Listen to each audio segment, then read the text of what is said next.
Well, hello.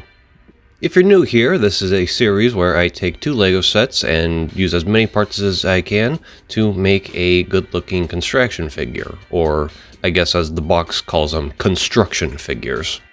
But here are all the parts just kind of laid out. And I may have made a little mistake when coming up with this combination because this set features a lot of brown and barely any white, but the blues on both the sets are also different, so visually this thing is going to be kind of a mess.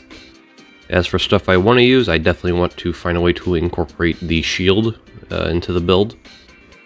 And here's a new one. The reason the one on the figure is a little scuffed up is because it fell off a shelf multiple times. But this video is going to be a little more different than the rest of them, because unlike those, I know exactly what I want to make, because at least one person wanted to see a Transformer. So, fast forwarding a little bit, I come up with a pretty simple leg design that incorporates some wheels on the front. They just kind of flip down like so, and you use this little pin to lock them into place. And then the ball joint on there acts as a knee. This thing doesn't have feet yet. At this point in the build, I was considering just not giving it feet, but when I add more weight, feet became more necessary. And then here's kind of an upper structure for a torso. It's got full articulation. You use a couple full of those lift arms, help kind of keep it in place. It does bend forward, which can cause a bit of an issue with transformation. So, fast forwarding a little bit, I went and added wheels to the back and kind of bulked out the front a little more. I also made some modifications to the torso to stop that ball joint from moving forward and backward so it only rotates. Because if I didn't do that, then this thing would constantly just kind of buckle forward in the middle. And in its current state, it is fairly posable, even though the posability is not going to stay, because there's like a bunch of unused space in the center.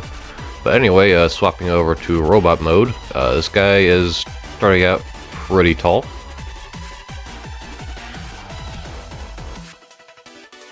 The articulation is pretty alright. The balance definitely needs a lot more work, but you can bend at the knee and the hip, and then the waist rotates as well.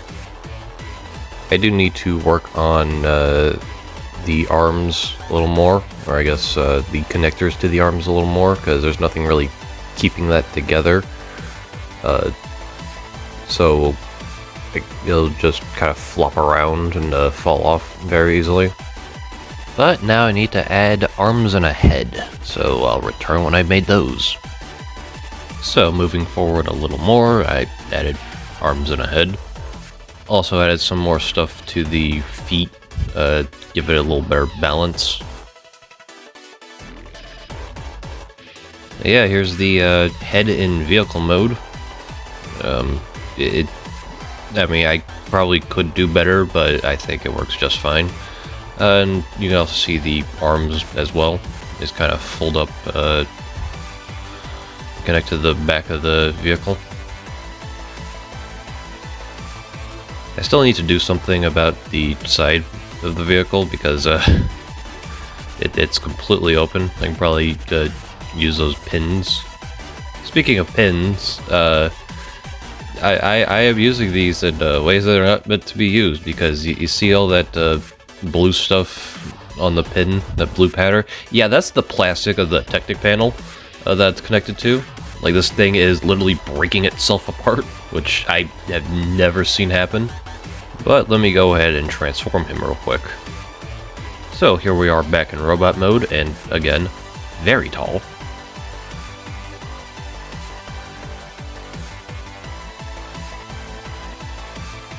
The feet are a pretty simple design. Not the most effective, but they work. As for the arms and the head, I guess I'll start with the head. I mean, I like the way it turned out. That panel's kind of there for transformation to hide it. Unfortunately, I'm going to have to redo the net connection because it just doesn't stay put. Gravity really works against it. As you see, that pin's popping out again. There we go. Now for the arms. This connection point may look kind of awkward, and I mean it is kind of awkward, but it's really there for the transformation. I do like the way the hands turned out. I'm happy that I had enough of those connector pieces to actually make some very good looking fingers, and I didn't have to resort to these. Because I got too many colors on this thing, that would just make the color scheme even worse. When I first came up with this design, it kind of flopped around, but I was able to just connect that rotating part into the shoulder, which also helps kind of bulk it out a little bit more. I think it looks pretty good. But I think it's about time I take some of these small parts and finish them up, so I'll see you when it's done. And here is Morningstar in his vehicle mode.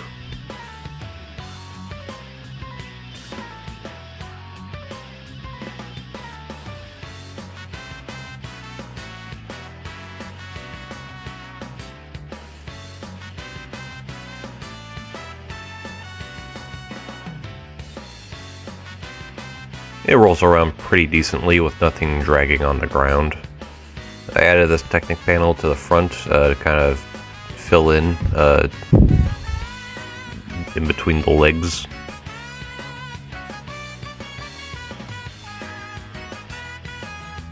So on the hands, since I couldn't really hide them within the body, I decided to add some stuff to the back of it. And I also really couldn't do anything to hide the head, but they kind of look like exhaust pipes, the rust-mounted weapons. I also like how those horns kind of look like a spoiler. And the only thing I'm not really happy with in vehicle mode is the fact that the legs kind of break the half and half colors I was going for, because it was either sacrifice them in vehicle mode or robot mode. But speaking of robot mode, let's go and transform him. And I'm actually going to do this via a slideshow because I tried doing this before and my giant gorilla paws were covering up everything in the transformation. So yeah, crappy little slideshow.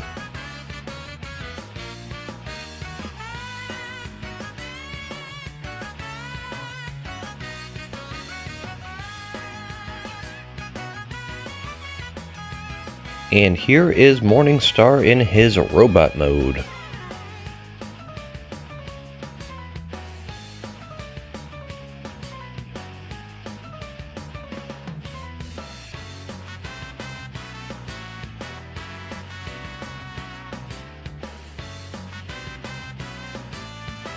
As you can see, with Witch Doctor right next to him, Morningstar is pretty tall. I don't have a tape measure with me, but I would have to guess from foot to head he's about 16 inches, because Witch Doctor is 14 inches. But anyway, the only real thing that's changed since the last time I showed it off are the arms. And I decided to throw on some kind of Deadshot style to gun gauntlets. I also changed the head connection a little bit. Unfortunately, it does need to swing back in order to do the transformation. But, I mean, it works. It's just a little inconvenient to work with. I also swapped out the pins on the torso for axles with stoppers.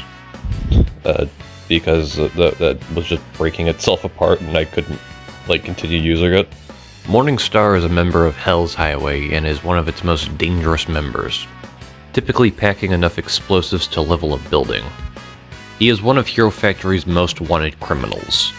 He has been able to evade capture by turning into a vehicle that can reach speeds that can break the sound barrier,